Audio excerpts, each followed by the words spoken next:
As you work to get our lawns ready for the start of the season, one of the most important tasks you can do is get a soil test.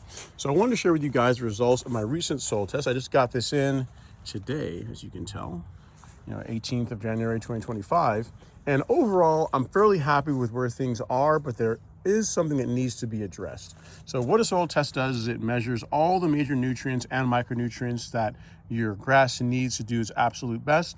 And overall, I'm looking pretty good. If we look over here at this graph, you can see my nitrogen, phosphorus, potassium, all the other nutrients are fairly good.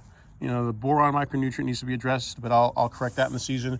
But there is one thing here that I'm really concerned about, and that is my soil pH.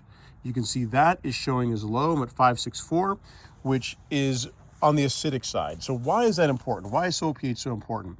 Well, soil pH, the power of hydrogen, the acidity or alkaline levels in the soil affect the ability for your grass to make use of all these other nutrients. So while you can sit here and look at your iron and your magnesium and your nitrogen, you look at everything else here, your soil pH is really one parameter you really don't want to neglect. You really want to correct that. So in my case, because my pH is low, I'm going to be doing a lime application to help raise those levels to get them in the Goldilocks zone, which is between 5.8 and 7.0. Now, when it comes to lime applications, there's two major types of lime that you can use on your lawn. There's calcitic lime and dolomitic lime. And if you want to know about that, there'll be a video that's pinned at the end of this one that talks about that in more detail.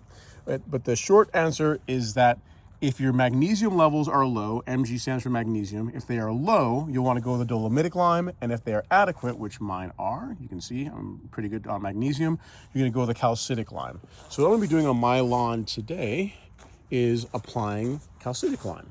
So the product that I'm using, I'm going to be able to do about 150 pounds over this 10,000 square feet or so, which is going to be perfectly good to help bring those levels up. It's important to water this in well after application. We're supposed to get some more rain today, so that will get taken care of for me. And the only other tip I'd tell you when it comes to doing a lime application is to make sure when you're done, if you got any kind of hardscapes, you see I got my patio here and everything, is get your blower out or a broom or something to help clean that off once you're all done. A soil test is one of the least expensive investments you can make, and it has a huge upsides in your lawn care program. So highly encourage you guys to get out there, get a soil test done. We have them in stock at the Golf Course Lawn Store. Pick one up and get your lawn set for this season.